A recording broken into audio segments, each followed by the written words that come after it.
Okay. All right. Good morning, everybody. Um, Welcome to June's monthly meeting. I'll put the agenda back in the chat for those who just joined us. We have kind of an information-heavy meeting today. So those aren't my favorite because I love hearing from all of you. But we have some exciting updates to share.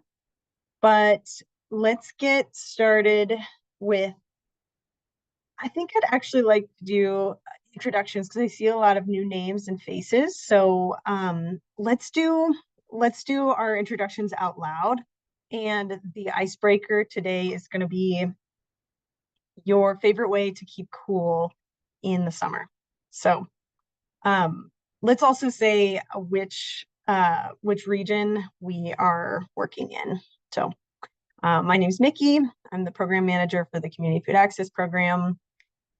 And yeah, my favorite way to keep cool. And so I actually am kind of lucky to live underground. I live in a basement apartment, so it stays really cool down there, which is really nice in the summer. So yeah, I'll pass it to Adonai. Thanks, Mickey. My name is Adonai Cuevas, and I'm the ground specialist. And my favorite way to keep cool in the summer, it's probably showering a lot, like 3 times a day. Yeah. Nice.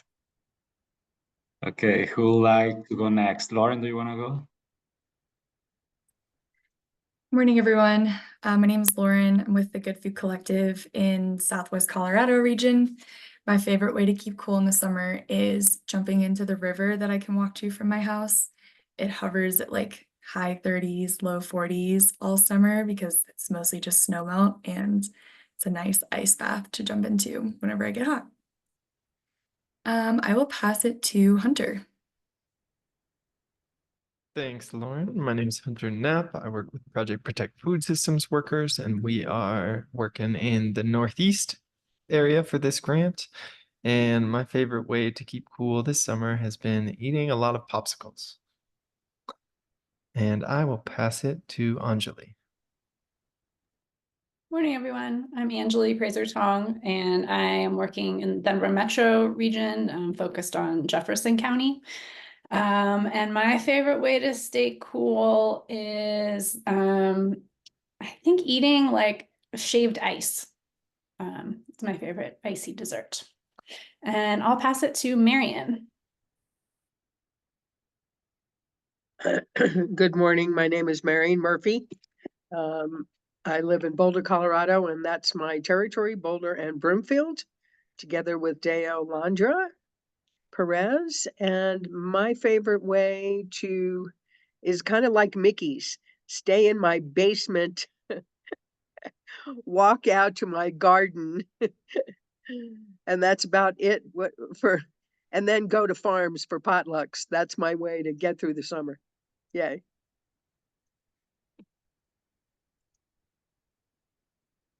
Oh, and I'm sorry, I need to pass it to Blaze.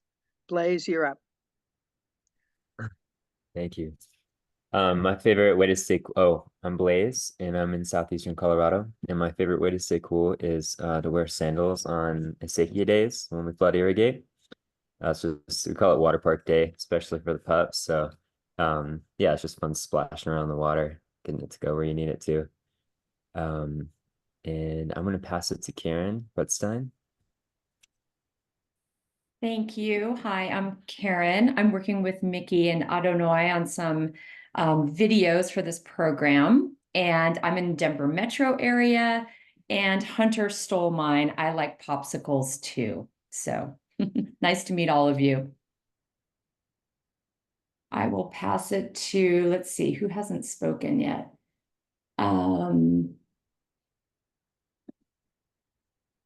Perdida, maybe?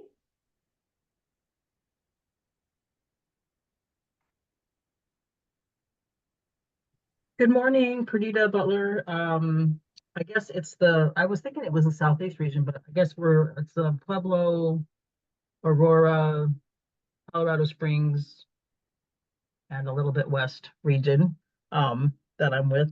And my favorite way to stay cool is actually to get really, really hot out in the field and then literally just hose myself down. And I am going to pass it on to Dolores.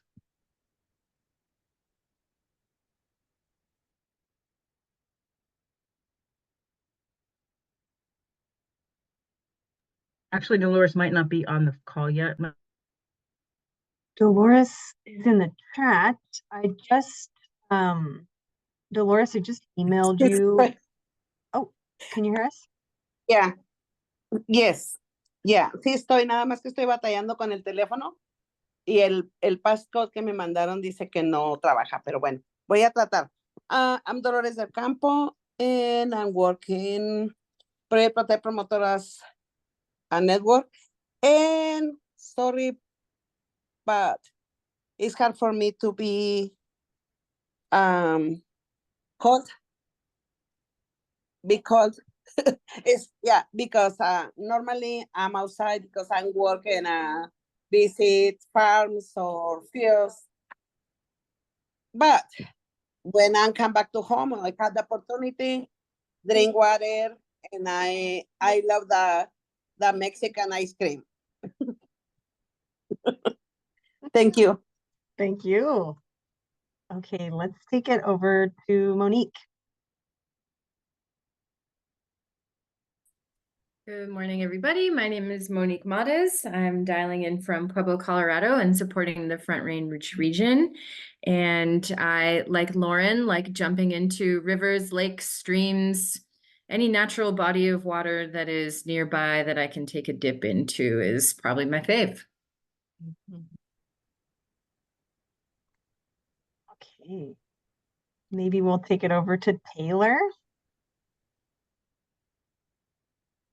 Hi, this is Taylor with Ag and Food Lab. What did I miss? Sorry, I'm late. Yeah, what's your favorite way to cool off in the summer?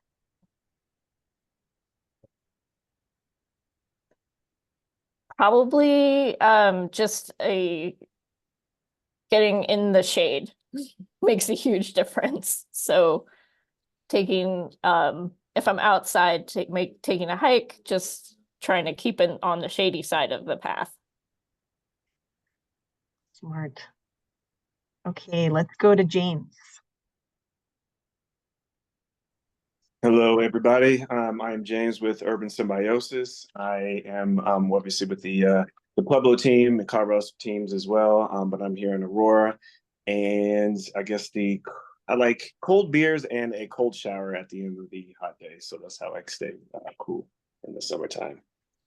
And I will pass it on to Raquel if she has not spoken. Hello, everybody. This is actually my first time joining. I spoke to Erica yesterday, and that's kind of how I met her. I met her through Marion, and I'm from Boulder, technically Longmont, but I'm a farmer in Boulder County. And so because I'm a farmer, I don't really get hot unless it's like over 100 degrees. So I guess I'm in the same boat as Dolores. You have a high heat tolerance. Well, thanks for joining us, Raquel. Let's see. Let's go to Cynthia. Hola, buenos días. Mi nombre es Cintia Hernández y soy parte de Latinas Community Connection Services. Y a mí la forma de refrescarme me gusta mucho estar mordiendo hielo. Me encanta estar comiendo hielo. Great, thank you. Gracias. Okay. How about Lucy? Buenos días, mi nombre es Lucy, soy parte de Latinas Community Connection Services y algo que hago yo para mantenerme fresca, creo que no soy mucho de tomar tan helado, pero creo que en este tiempo el té un poco frío es bueno para mí para poderme refrescar. Gracias y se lo paso a Halle. Hi, everyone. Halle. Thanks, Lucy. Gracias. My name's Hallie. My pronouns are she, her. I'm the director of the Jeffco Food Policy Council. So I'm working in the Metro Denver region, and I like drinking a lot of smoothies instead of like eating hot meals or finding or salads and stuff like that. Just to not have to turn my stove on. I'm gonna pass it to Joyce. Hey, I'm Joyce Tanner. I'm the community food navigator for Hunger Free Golden and will be in the Jeffco area, maybe predominantly the mountains. And my favorite way to cool off in the summer is to walk up and down Lookout Mountain and just get over there and catch the breezes before the temperature gets up above about 80. And I'll pass it to Eileen. Hi, everybody. My name's Eileen O'Rourke, pronouns she, her. And I like, also, I'm supporting the Denver metro area, focusing primarily in Adams County, right at the moment. And I stay cool by taking advantage of sprinklers on my walks in the morning and in the afternoon. So that's how I'm coping. And I pass it to, let's see, Dale. Has Dale gone? I think so. Yes, I'm here. Good morning, everyone. My name is Deo Perez, and I work for I support the Boulder and Broomfield County. My favorite way to keep cool first is to drink cold water, and mostly I water my garden when it's too hot sometimes, and I wet my feet and also play with my dog with the water, so the breeze comes to me and it's nice. Thanks, Dale. And I don't know who else. How about Ava?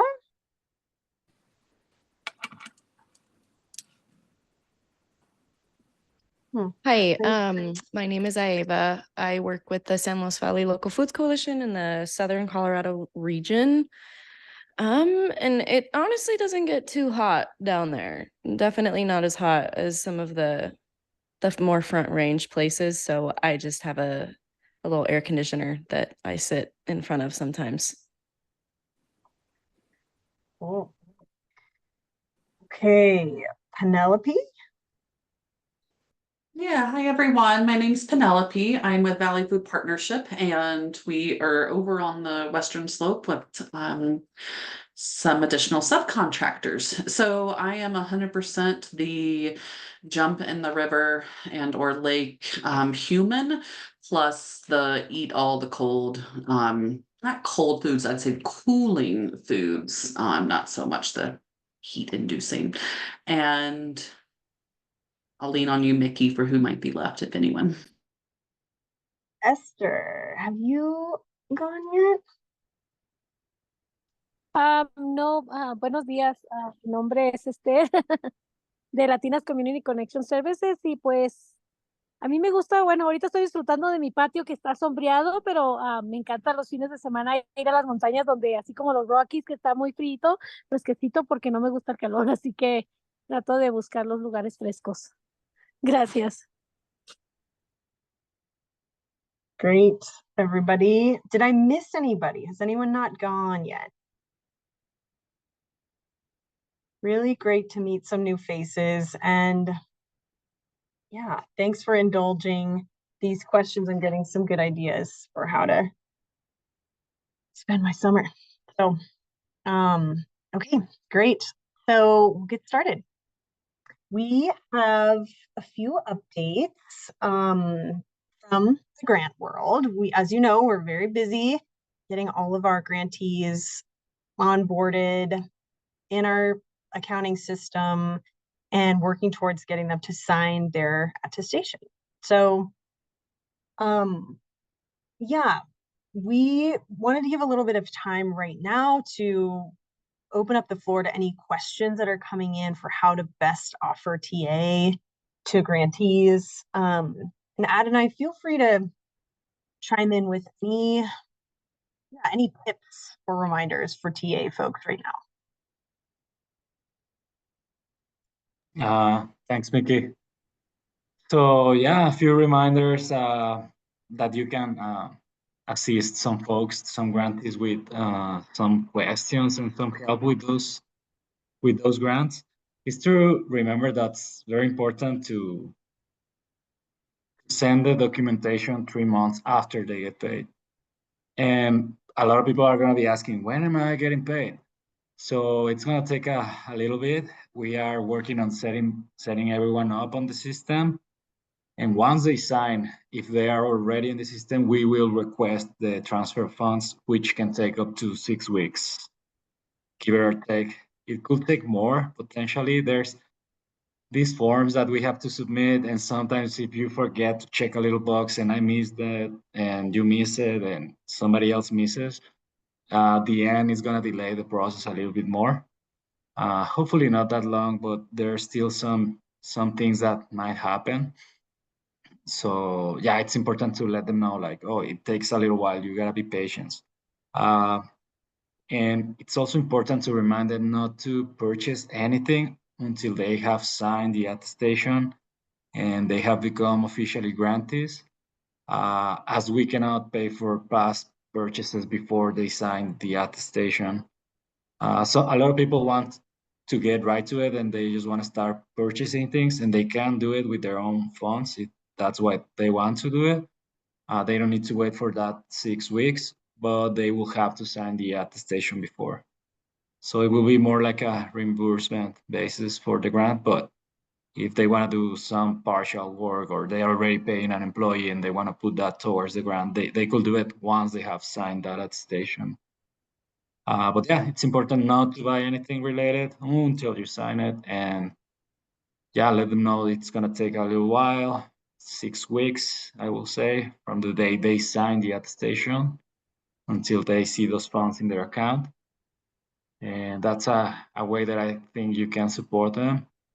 And also, yeah, like helping them with those documents, the W-9, the EFT. We have a lot of people that are challenging technology, so they don't have a way to print or to scan or even take a picture with their phones.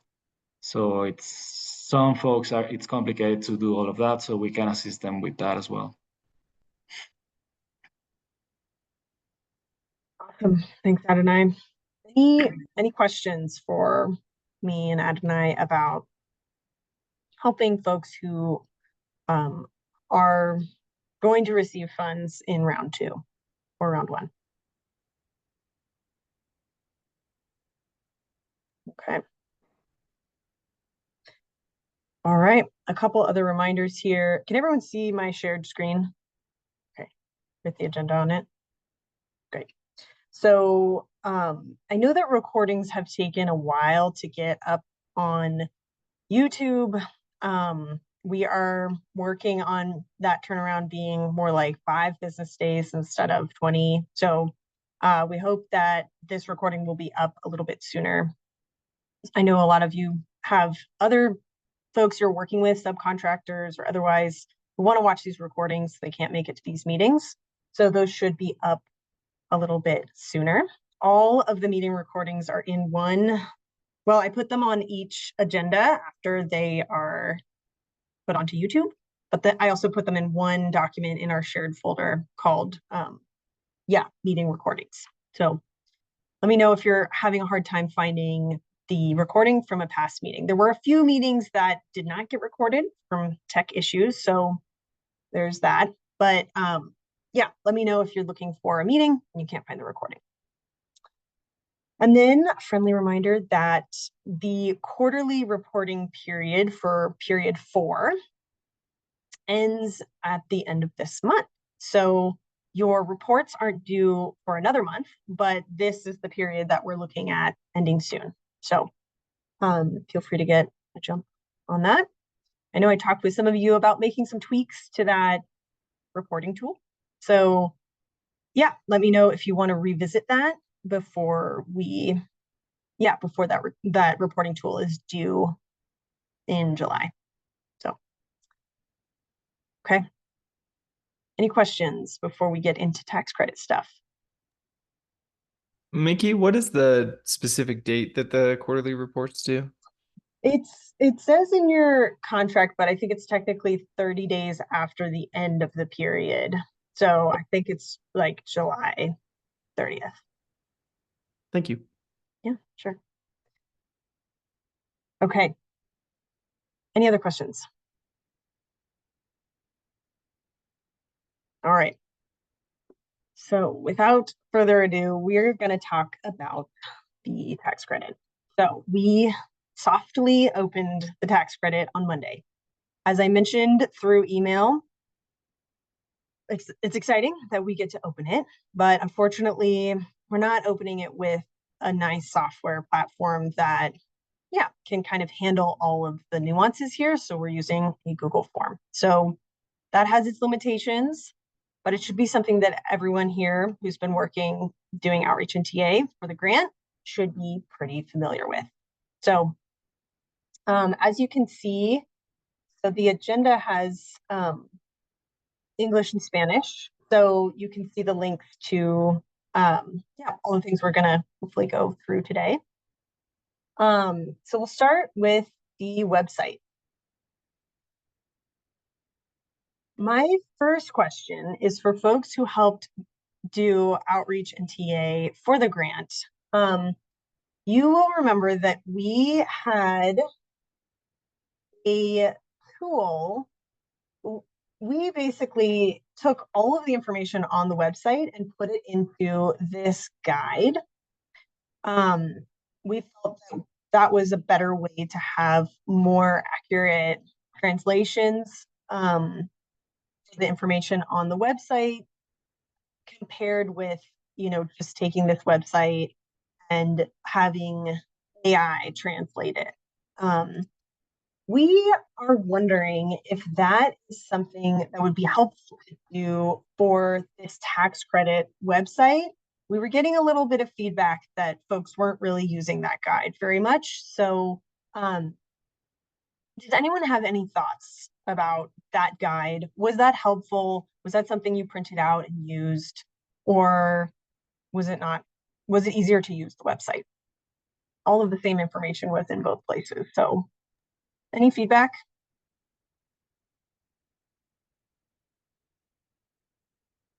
Yeah, Angela. I definitely printed it out and used it and found it easier to use when kind of driving around and talking to checking out different stores and talking to different store operators. So I found it useful. Great, thanks. Any other? Yeah, I want to second what Anjali just said. I also printed it out and used it for in-person stuff and then was consistently emailing it to folks. And I know a lot of people did refer to that as well. Great. Same for our region. Okay. Lucy, was that support for the guide? Sí, creo que igual que mis compañeras también, nosotros lo tuvimos impreso y para las personas fue mucho más fácil poder entenderlo, ya que en ocasiones navegar el sistema, así como está una página web, muchas veces se les dificulta, entonces creo que en papel fue una muy buena opción para que ellos pudieran realmente entender y ellos mismos leer cuáles eran los requisitos que se necesitaba y ya después ellos mismos hacían las preguntas. Awesome. Thank you, everybody. That's a great endorsement. Okay, so we will make a guide just like that for this website. And then, you know, Angela, for example, if we need to translate that guide, we'll have that translated in Spanish, but if we need to translate it into another language, that'll be an easier thing to send over to get translated. Cool. Thank you, everybody. Okay, so that's coming. But here on the site, you can see that if you've looked at this site before, it hasn't changed much, but we did put buttons that will link you to the actual application, which is exciting. We put a due date. I'm hesitant to use that term due date because technically there won't be a time where people can't fill out an application unless we run out of money this year, which I'm not anticipating we will. So if somebody sort of misses this August 30th timeframe, they'll still be able to submit an application the following day. It just won't be reviewed until the next period. So anyway, you'll see some updates here, but most of this site is the same. So we'll go through this together. First, I wanted to pop quiz and see if anyone recognized which store this is. There's probably only one person in this crowd who may recognize it, but you can think about it as I go through this with you. So step 1 of the tax credit. Marion, do you have a guess? Yes, I have a question. Yeah. What does it mean that it's the deadline? I thought that the tax thing applies for only once a year, or can you apply for the credits all along? Yeah. I mean, are they great. going to be increments? Is it like every month? I don't understand the deadline concept.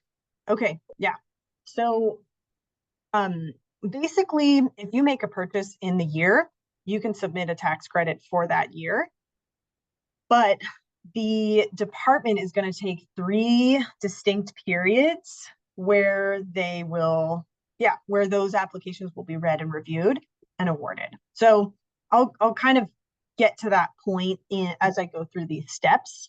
But yeah, I think one big takeaway for everyone is it will be advantageous to get the tax credit application in earlier in the year as we go forward, right? So yeah, I'll kind of touch on that more, and hopefully it makes a little more sense once I get to step 4. So thank you. Yeah, thank you. So first step, as always, businesses should determine if they are an eligible business. So these are the same businesses we've been working with for the grant: small family farm as defined here, or small food retailer as defined here.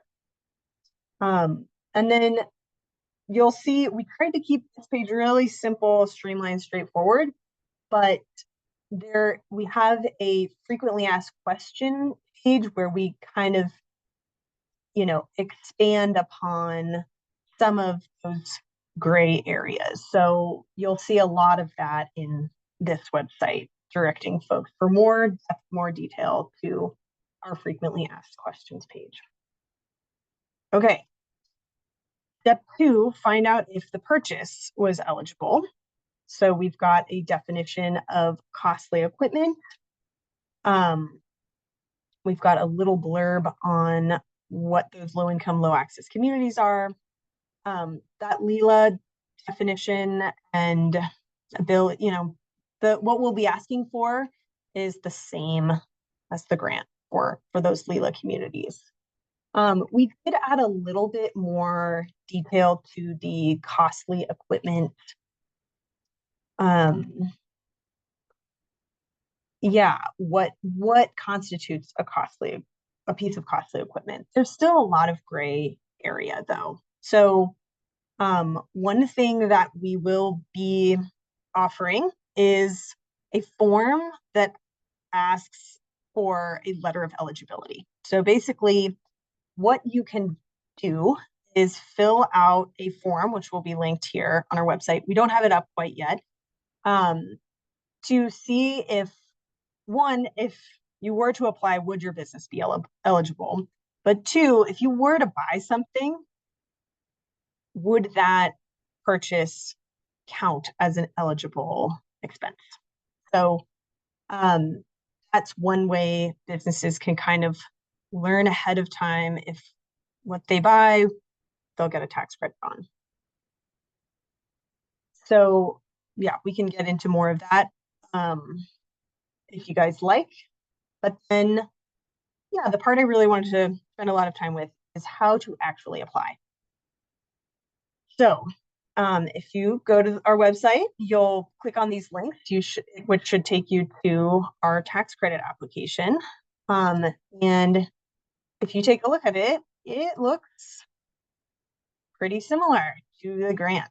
So you'll notice some changes, right? A lot of things are phrased in the past tense because our tax credit can only be awarded to purchases that were made already. But many of these questions are exactly the same. So please feel free to take a look at the questions. And yeah, my big homework task for everyone now is to think of someone who you've been working with who maybe they didn't get the grant, maybe they did, but they've already made a purchase this calendar year.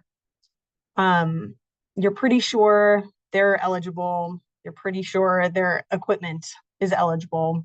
And maybe they even have some language from their grant that they can kind of repurpose for this tax credit application.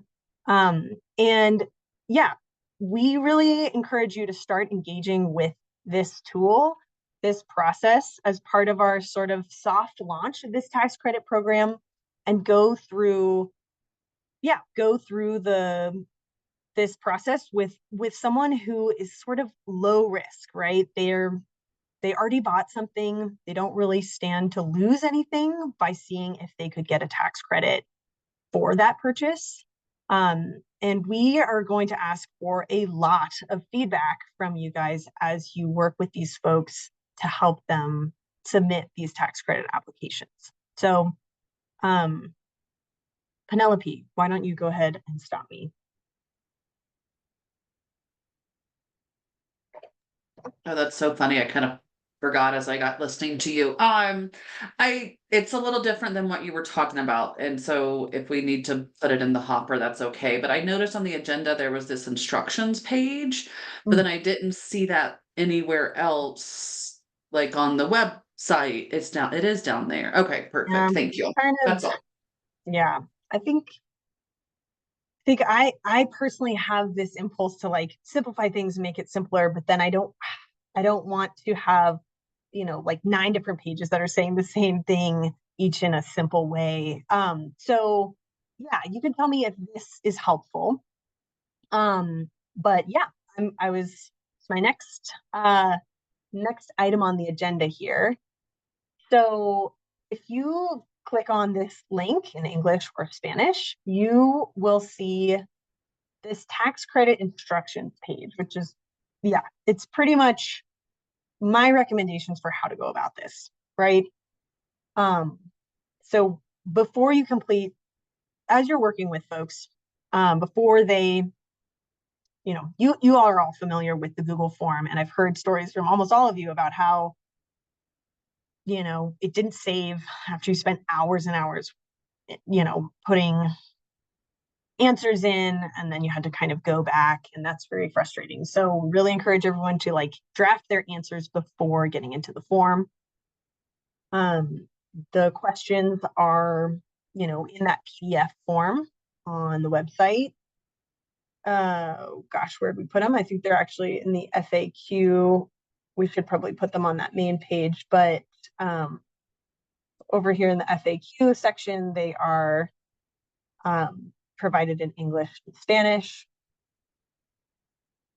So then a huge part of this is gathering all of the documents that you'll need to submit along with the application. This is where the process of applying is pretty different from the grant, right? So every piece of documentation that Adonai and I collect from grantees, we'll need from tax credit applicants upfront. So these documents that we request from grantees over the course of like 6 months to a year, we'll need upfront in advance before the tax credit. And that's just unfortunately the nature of the tax credit and it being on a reimbursement basis. But this documentation includes Proof that the business is eligible. So for those of you who have been working with awardees to get this documentation, you know, to prove that they're eligible for the grant, you'll be familiar with this, but we require a retail food permit. We look them up in the Secretary of State's website. That permit should be active and it should show that, they are a retail grocery store. Permits differ from county to county, but this is usually not a big issue for folks to provide. The documentation proving square footage of the store sometimes can be a little bit of a challenge to get. Some people don't have it, but it's usually in a lease or a deed. Some folks have a blueprint. So any of those three would work. If they don't have any of those three, then they can reach out to us and we'll send them an attestation to sign. And the attestation is pretty, I mean, it's pretty, like, I attest that my store is not bigger than 10,000 square feet. And then documentation proving recent purchase of 3 staple food categories. So those staple food categories are listed here on the FAQ site. Where do we put that? Nope, here. So, right, and they're also listed in the application, but yeah, like dairy, meat, produce, or grains. So yeah, it definitely takes some doing, but for a grocery store that's regularly ordering products, this is not a big, it's not hard to find these documents. It's kind of just the process of scanning them. And what we would really appreciate is having a whole packet come in together as one zipped file, or one PDF. That will make this process way, way, way easier administratively for CDA. We understand that that might be a big barrier for folks. So at the very least, we require that every document is titled with the business name so that we can at least connect it to the application. So similar eligibility documentation is required for the Farm Direct operations. They need to prove that they are either SNAP or WIC authorized, or they have submitted an application to become authorized. And then small family farms have to give us some kind of recent financial document that shows that they would have an annual gross income greater than $300,000. So all of this will be one way to streamline this, because we do anticipate we'll get multiple tax credit applications from the similar folks who have proved their eligibility already. Once we get this consortium started, we'll be able to issue member numbers, and instead of providing all of this documentation, they'll be able to prove that they're a member of the consortium, because in order to be a member of the consortium, they'll have to, prove that they have, that they are eligible. So all of that is for eligibility. Then we will, the legislation requires us to collect proof of purchase of that equipment. So on the website, we've got in required documents. This is also outlined here for eligibility. How to prove that your business actually did purchase that piece of equipment. We've got tips here. We ask that figures are highlighted, sensitive information is redacted. That's very important. And unfortunately, we cannot issue a tax credit for equipment that was paid for in cash, because there's no way to actually prove that. There's no paper trail for that. And then similar to all of the invoices that you all submit to us, we need to see that the receipt and the proof of purchase. So all of that needs to be submitted at the time of the application. And then for our small family farm applicants, we need to see that connection to the retail outlet. So similar to the grant, we'll need to see a letter of support. The letter should be signed. Unfortunately, in the grant, we did get some unsigned letters, which, unfortunately, we can't, it's hard to do anything with that. So, and then we've got some stipulations for what the letter should articulate. They are welcome to submit photos if they like. And then the biggest thing is we strongly encourage all the files to be zipped together. So yeah, at the very least, they need to be labeled with the same name that the application came in as. And we do have some leeway here. So I acknowledge that all of these bits of proof are going to be hard to assemble. And if you miss one, does that kind of take you out of the consideration for the award? The PDA will be reaching out to folks that have submitted incomplete applications, and they will have 10 business days to get that application completed before their application is considered abandoned. So one of you requested that the TA provider be notified if that's the case, so that they can, you guys can support them if they have that close 10-day window. If that's the case, we really need for you, for that business to write your name in the question here, where it says, where did you hear about this and did you receive any help? That will help us kind of give a little, it gives us permission to loop you in. So, if you're working with someone, please have them identify you here in their application. Okay, back to this. And then, step 2 is fill out the application. And then,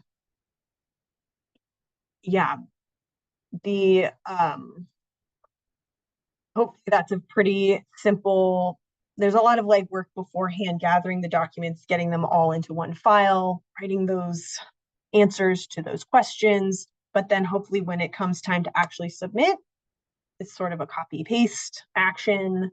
And I'll show you all the link where the the documents are uploaded. And this is listed numerous times in this application, but oh gosh, I forgot. This is annoying. When we're on our VPN here at the office, it will not let me show this box.com link. But I'll let you all click that link. It's here in the application a number of times. It's also here on the website. It doesn't require you to make a login or a sign in. You can really just drag the files and put them in this link, and then it will show up on our end. We can review it. Marianne. When you say due date to submit those documents, is that something you should do before you ever start applying? Or I'm not sure how the due date is enforced. So, okay, getting to that, we can move on to step 4. Oh, okay. So here, tax credit applications will be accepted and processed during 3 periods every year. So because we got a late start this year, the first set of applications are going to be reviewed after August 30th. So basically, businesses can submit applications continuously throughout the remaining months of this year for purchases made this year. But this is basically saying CDA is going to stop, review everything that's come in by August 30th and go through this very specific priority grouping in order to, set the priority for who gets awarded first, second, third, fourth. But assuming that there still is money remaining, everybody will get it. It will just sort of be what order do you get it in? And this priority grouping will only really matter when we're getting close to hitting our maximum for the year. So the maximum amount for each year is $10 million. So we have awarded $0 in tax credits so far this year, but in future years, there may be times where we're getting pretty close to 10 million by the time we hit June. So this priority grouping will actually be really, really important, because if you're a high priority, you may be awarded before a lower priority, and you may not be awarded at all if we run out of funds before we get to your group. So Lauren, go ahead. Yeah, I think that makes sense to me. I feel like it still might be a little bit confusing, regarding the due dates, or like when applications will be processed and reviewed, a little bit confusing for someone who is just like landing on this website and reviewing it, or has talked to a TA provider, but then goes back to the website to like reorient. And so I'm wondering if it would be possible for you to list all of the dates each year when applications will be processed and reviewed, so that they can see, oh, I can still work on gathering my documentation now, even though it's at the end of August, and plan on submitting it in October when I have So time. that's how it's normally going to go. I mean, usually every year we can count on April 30th, August 30th, December 31st. But we don't yet know when our second one will be, because we're still kind of sorting out the back end of this, right? How this is actually going to work on a processing end. So but once we get our second period due date, our third period due date will be December 31st. But it's also, I mean, we have this disclaimer here. In future years, if we hit 10 million in tax credits by April 30th, we will only have one. So that's kind of back to my statement in the beginning about, where possible, don't delay on submitting this tax credit application. It may be a non-issue. We are still not yet sure how quickly we will run through this 10 million every year. But I think that's a piece of advice, to take with a grain of salt right now, because we really don't want to rush people. I think especially, going back to my recommendations for all of you with what to do with all of this now. I think we should all be playing around with this, learning the ins and outs, with the example of someone we know who's already purchased something that's eligible. Business is eligible, and they've already spent the money. There's very low risk for them. They will be a perfect way to start engaging with this, helping us get feedback. And especially if that business did not get awarded a grant, this is a great way to kind of spread out these funds. Okay.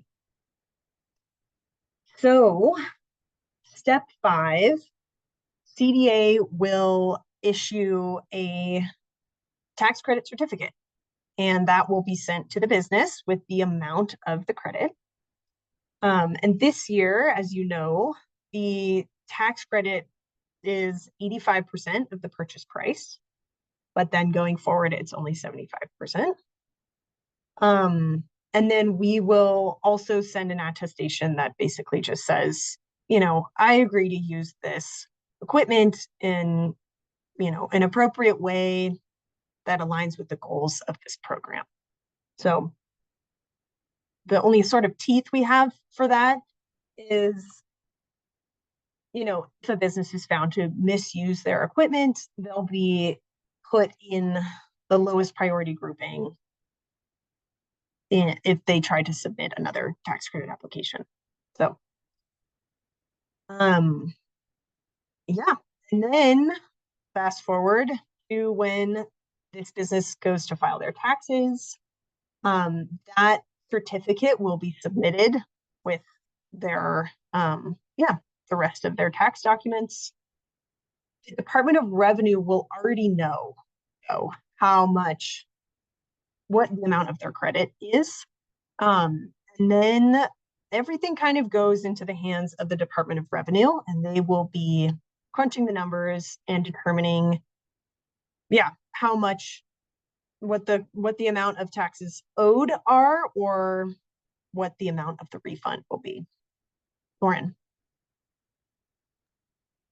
I have a question about how CDA will process and evaluate applications step. I thought I remembered, and I could be totally wrong here, that in addition to what's listed in this box, requests with lower dollar amount requests would be reviewed before higher dollar amount requests. Is that true, or am I just making something you're up? right. We forgot to put that here. Thanks. Yeah, so within each one of these groups, rural applications are reviewed and awarded before urban ones. Application with highest impact are reviewed and rewarded before lower ones. And I think only in this category, lower dollar amounts are awarded before higher dollar amounts. So we need to add that to this website. Thanks, Lauren.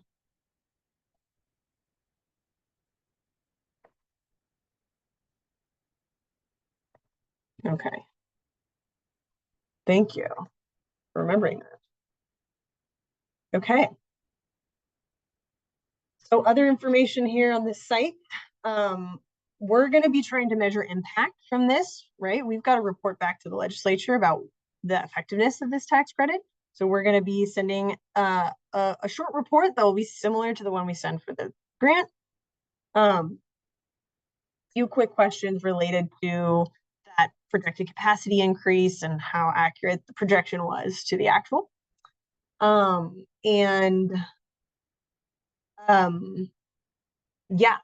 We'll also be inviting tax credit awardees to be part of the consortium, and kind of get them in that group of small food retailers and small family farms. We also have, a couple other tidbits here. Really stressing, we've got this 10 million. Unfortunately, if the 10 million has been expended and the purchase is made in that year, there's nothing we can do. We can't award it in the next year. So it's really important to, if someone sort of got their eye on these tax credits, kind of keep an eye on this website. We are going to publish a tracker to show where are we at in awarding. Have we awarded 10 million, 9.9 million, 1 million, so that folks can gauge the likelihood of actually getting that tax credit. If they're planning to make a purchase that might be, a stretch for them and they're really counting on that tax credit coming through, for a reimbursement. So, that is the tax credit website. I encourage everyone to go read everything on the website and the FAQ page. Again, though, we will put all of this information into a guide, and we'll translate the guide, and hopefully that will be, an easier way to,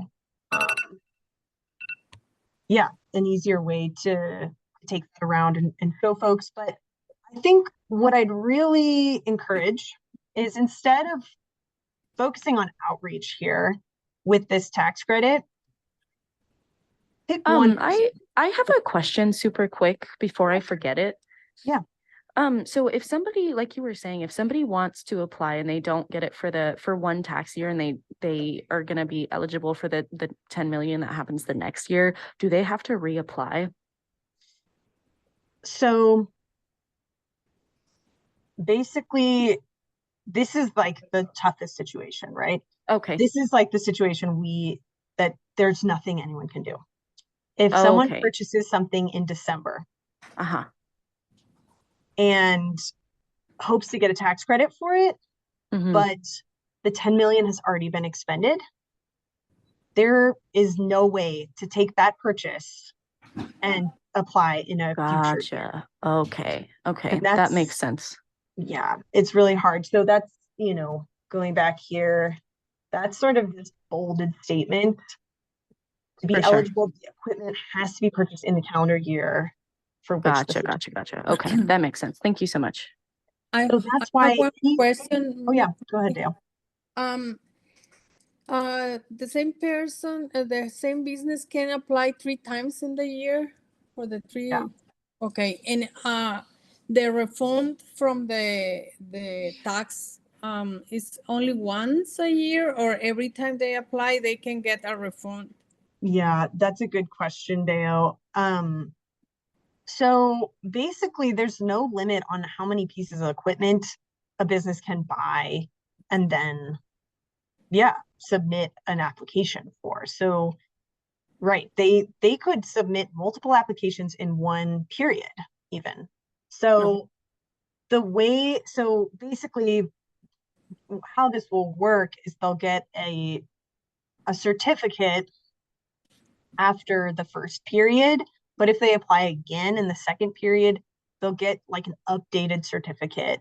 And we're still working with the Department of Revenue on how that will actually look and work, but they are entitled to, they would get, a new certificate. So by the end of the year, that last certificate should be the one they submit with their taxes when they file. And that last certificate would include all credits up to that point, if that makes sense. Okay, so it's only when you do your taxes you can get the refund, not before. Not before. Yeah. Oh, okay. Yeah. So, right. And I think that's something to really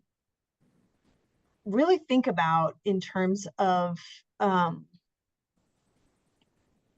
to pitch this to folks.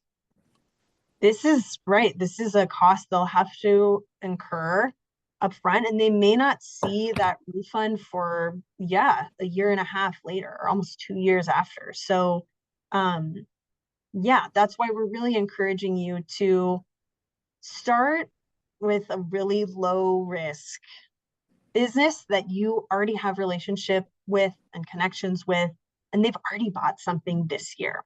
It can't be something they bought in 2023. It has to be something this year. But I have ideas based off of applications that came in.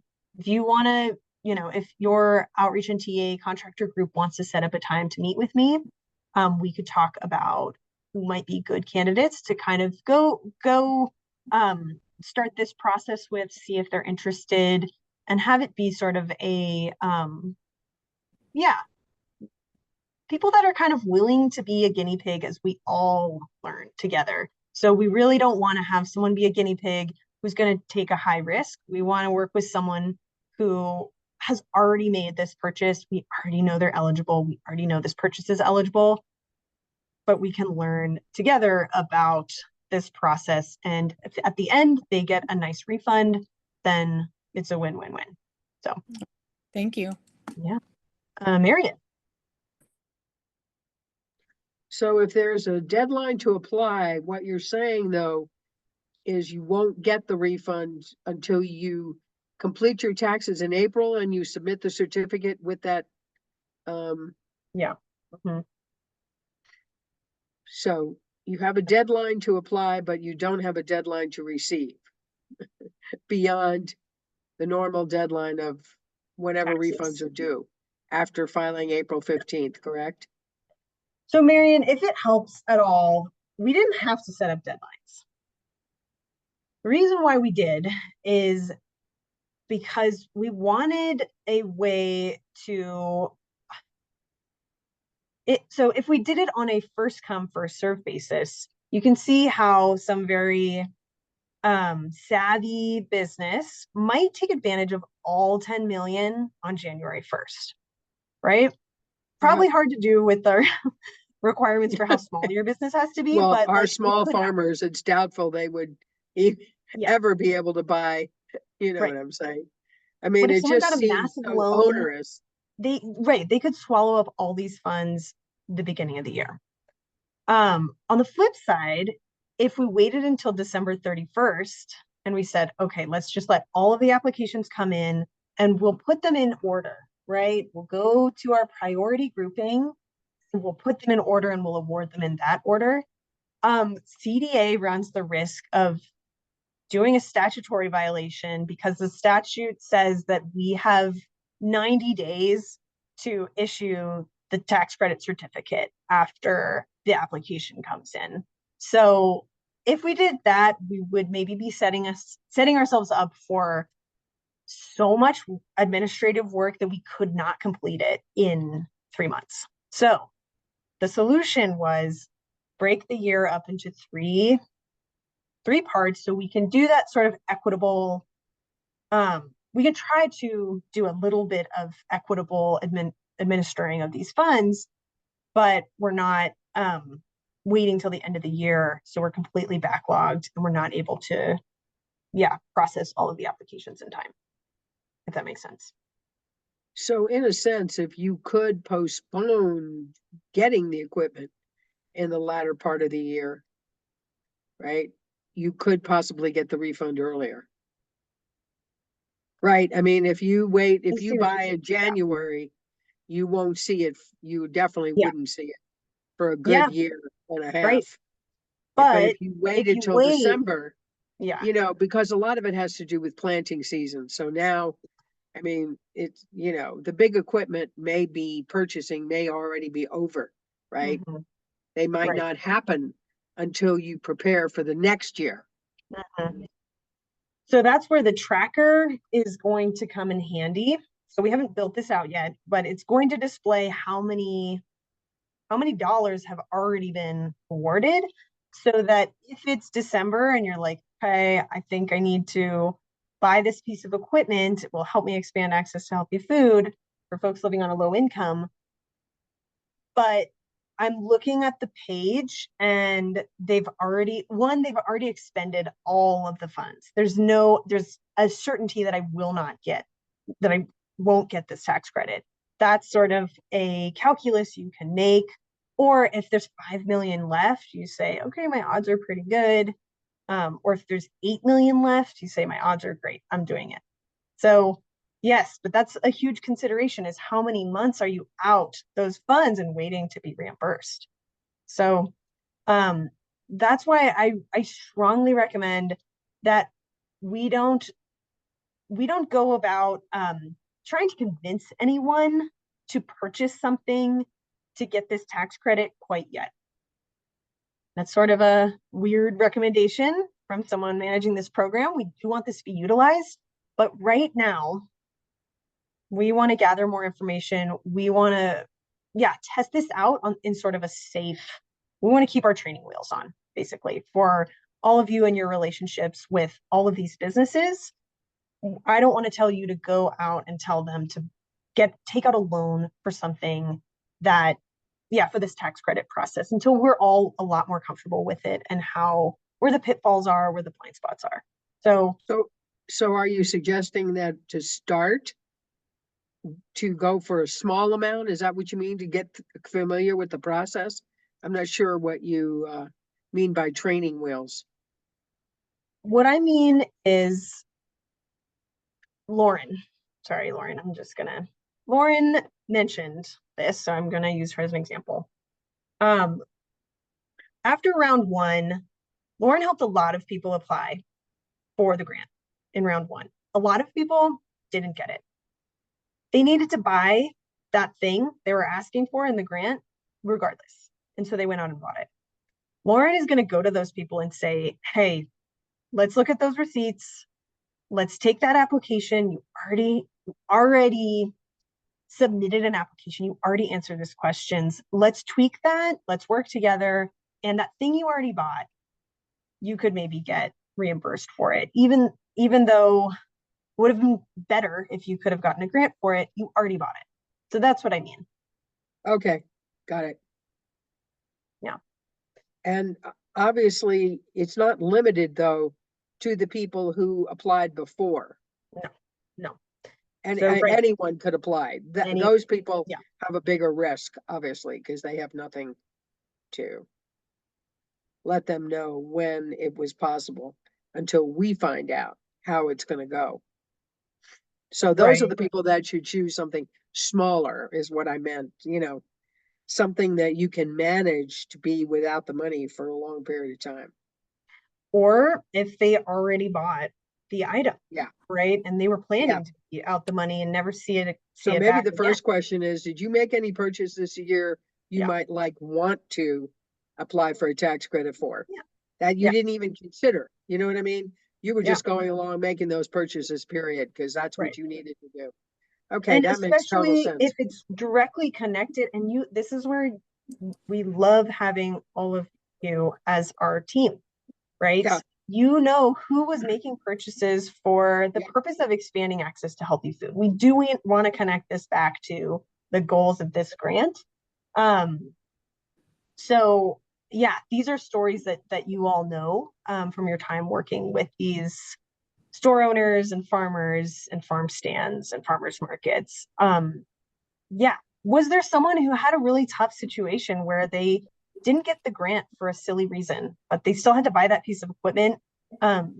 Could we go to them and say, here's another opportunity for some financial assistance? Okay. Yeah, go ahead.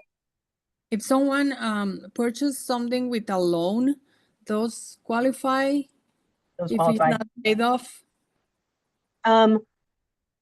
If the loan's not paid off, that's fine. But if they can produce these documents, if they can produce a receipt and a credit card statement or a check, we don't need to know anything about the loan and how they received those funds in the first place, right? But if they can submit this, then yeah. Okay. Great questions. So yeah, to reiterate my recommendation for all of you, maybe identify one applicant. Remember, we have 7 years of this tax credit program. So unlike the grant where it was go, go, go, just tell everybody, we can start kind of on a one-on-one basis, thinking of, okay, who might be someone who would be a perfect fit for this. They already bought it, they are eligible, their equipment purchase was eligible. They maybe even have language from a prior application they submitted. How can we work together so that our whole team, CDA team included, can learn from these early applicants so that we can improve this process before we really trumpet this out and spread the word in a big, big, big way. Thinking about this as a soft launch trial period, training wheels is the theme that we want to roll with here. Any questions? And please feel free to put time on our calendars, me and Adonai, about setting up a meeting if you want to talk about specifics. But yeah, Angeli.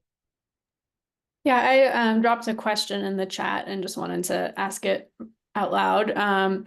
So farms that applied for the grant, can they reuse their letter of support, or do they need to get a new one? They can reuse it. Yeah. Okay. Yeah. And then I just had some feedback on the website that maybe it might be helpful for some of the documents to have like a sample document. Okay. Just so people know It's what tough with to look for. credit card and it's like we have plenty of examples, but it's someone's. Yeah, I guess I was thinking about like the thing that asks for things to be redacted and like just specifications to just have like a sample of what does that look like, what is the expectation, that might be helpful. Yeah. We have that for grantees. We should probably just modify it for for this website. Perdita. My question is, I mean, the way that you're speaking, I mean, can we just assume more or less that the people who applied but didn't get the grant are going to be eligible with respect to just the low income, low access piece of it? Like, you know what I'm saying? Like, I mean, otherwise this is the same question I had before. Like, how are they, like, if they didn't get it, there's a reason why they didn't get it. Some of them are fairly vague. Some of them are more clear, but you know, when you say, you know, choose those people, that I'm thinking of someone in specific who may not even be in my region, but I already had this conversation with him about they ended up buying a pickup truck, which they had hoped to get through the grant. But you know, there's not real clarity. It's like the impact the answer was something about, you know, their impact would not be as large as some of the other ones. Yeah, that's a great that's a great question. And that sounds like a good person to work with, right? Because it sounds like their reason was not because they're not eligible, not because what they bought isn't eligible, not because it doesn't sound like they're serving a low income, low access population. It sounds like they didn't get the grant because it was a competitive grant. So with this tax credit, it's not the way, if you're eligible, you will get it. It's a question of like in what order, but if there's still money available, it's not competitive in that way. So I think you're doing exactly the right thing, Perdita, looking at the reason why they weren't awarded. If they weren't awarded because they're ineligible, that doesn't sound like a good fit of someone to go and reach out to for the tax credit, unless their ineligibility was like a complete fluke of a mistake. Like some people didn't select 3 out of 4 staple foods in their application. That sounds like, yeah, unfortunately, they just need a little more TA to support them with that. But yeah, if they're ineligible, probably not a good fit for the tax credit, right? They won't get it. But if there is some other rationale, that might be just an area to kind of bulk up their response. I know there was a range of reasons why people didn't get awarded, but if a little bit more focus could be put on the responses related to impact, or you know, some of the reasons were like unclear if this will reach a low income, low access population, focus on that a little bit more so that they can access the tax credit. Does that make sense? Yes, it totally makes sense. I'm wondering if then, and this is, you know, we can set up a meeting with you like as our region too, but I mean, that makes me just wonder, you know, could we possibly get more information as to maybe why the specificity of why someone didn't get something? Yeah, let's set up a meeting so that we can dig in. And I think there's a lot of folks in that Southern Front Range region who, would be great fits, assuming they bought something or they're willing to buy something. Thank you. Yeah, thank you. Okay, I do want to reserve a little bit of time for our other homework assignment. So I'm going to just say, if you want to talk more about the tax credit in your region, let's set up a meeting. I'm very excited to get into this. But with the remaining time, I want to talk with you about how to prepare for the quite likely possibility that we extend all of your contracts through 2026. So things to think about. Do we want to continue doing this work with CDA? You know, we're not going to force you to continue doing outreach in TA. Are all of the subcontractors we've been working with excited to continue that work, or do we want to make changes? Do we want to have fewer subcontractors? Do we want to have more? Thinking about the team we've got.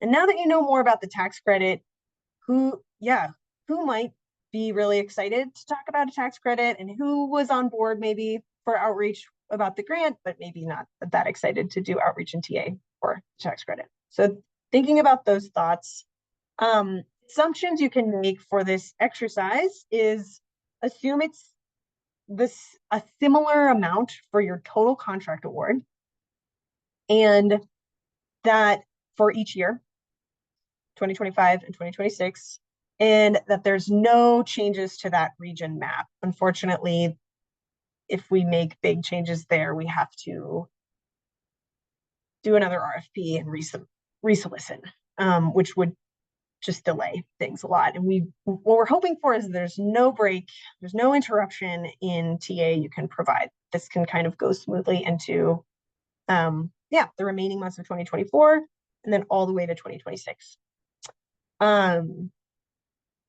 So the reason why I'd really appreciate a little bit of thought is because when it comes time to extend those contracts, we're going to have a pretty tight turnaround for those discussions. So if you can kind of come to the table with, this is what we want to change, this is what we want to keep, that will be super, super helpful.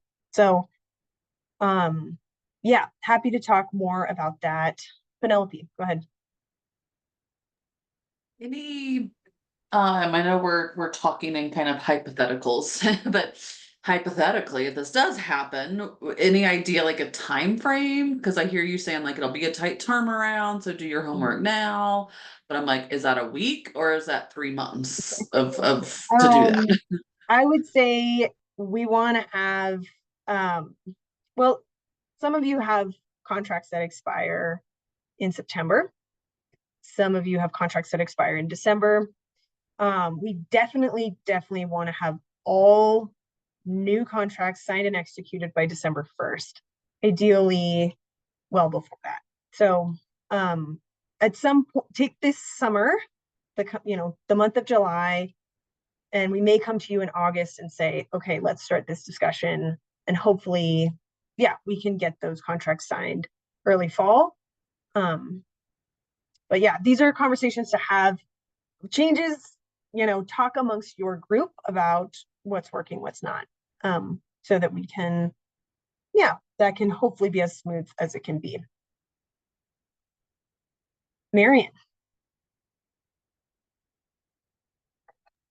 What about the consortium work? Is that a separate effort that would be funded or not? Or is it part of what we would agree to do for the next couple of years? The consortium work would, mirror, I mean, it's tough, right? Because the consortium is not yet started and the needs for the consortium are tough to identify right now, besides the things that we already know. So the language about consortium outreach and TA, we know would be similar as the existing contract. And in that it says, tell folks about the consortium, help them, join the consortium, which will be similar to helping them submit this documentation. They'll have to be eligible in order to be part of the consortium. So that we know. In terms of value chain coordination, connecting farmers with, farmers with retailers, that's still kind of up in the air because the consortium isn't yet here. So it's tough, Marian. We wish we had a lot more staff right now so we could get the consortium going. But unfortunately, it's just me and Adonai, and yeah, between the grant, the tax credit, outreach and TA, and the consortium, yeah, we don't have a lot of bandwidth to get that consortium started right now. I understand it won't get started, but I mean, when it does get started, would it be funded separately or would it be part of what you're saying, the extension through 25 and 26? That's all. The outreach and TA role for it would be through this contract, similar to the way it is part of your existing contract. Okay. Yeah, but anything beyond that is Right. a question mark. Yeah, it would have to be separately funded, obviously. Yeah, yeah. Okay. Right. Okay. Aeva. Yeah, so I just have a couple quick questions that I meant to actually ask earlier, that Jay and I were kind of talking about. So we were just curious if the application and the eligibility forms are going to be like exactly the same. I know you kind of talked about it a little bit, but. So that's such a good question. So this is in the process of being translated, which is why it's not on the website. But yeah, it's pretty much exactly the same. So the hope is when we get a little bit more of a sophisticated software platform, if you fill out this letter of eligibility request form and the department gives you a letter of eligibility, you can kind of just submit that. Gotcha. And the proof of purchase, because we've seen that you're eligible, you've proven that. We've seen that, we've seen all of your answers to the questions, so you don't need to rewrite it again. But yeah, we're struggling a little bit with Gotcha. Yeah, that I was going to bridge into another question about if you guys are going to convert the application into something like a Word document or a spreadsheet, so that way it's a little easier for the applicants to work on. So we have the PDF versions here. Where did we, okay, so they're linked in the that instruction guide, and they're also on this FAQ page, but they are as PDF. So yeah, we'll get those into Word docs or something that someone can download.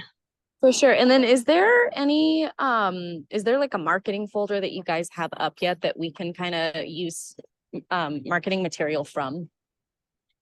So we have the marketing material in our shared drive for the grant. But as I've mentioned, we want this to be sort of a soft launch. We're not screaming that this is open quite yet. We're kind of waiting to work through some bugs. Ideally, ideally we'd have our more sophisticated software system up so that, to not duplicate effort. So yeah, what we're hoping from you right now is to not focus on outreach, to kind of identify one or two businesses who would be really good fits and learn about this in depth so that when it's time to do outreach in a big way, you're super knowledgeable. We've corrected little issues, like for example, the fact that we didn't put the dollar amount, you've told us, hey, there's a typo, there's a bug, you forgot something, we're a little more. Okay, that makes sense. Thank you so much. Yeah, thank you. Okay. Did we cover it all? Anything else? There was another question in the chat about nonprofit farms. So I was wondering if you could talk about nonprofit entities. That was my question also. Yeah, thanks. Nonprofits don't pay taxes. So as a non-tax paying entity, they are not eligible for a tax credit. So nonprofit farms, nonprofit stores, nonprofit farm stands won't be able to take advantage of this tax credit.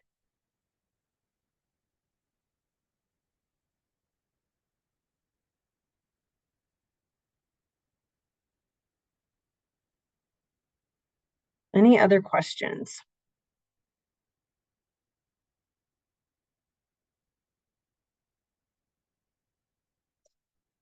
Okay, well, that was a lot of information, but yeah, really appreciate your attention.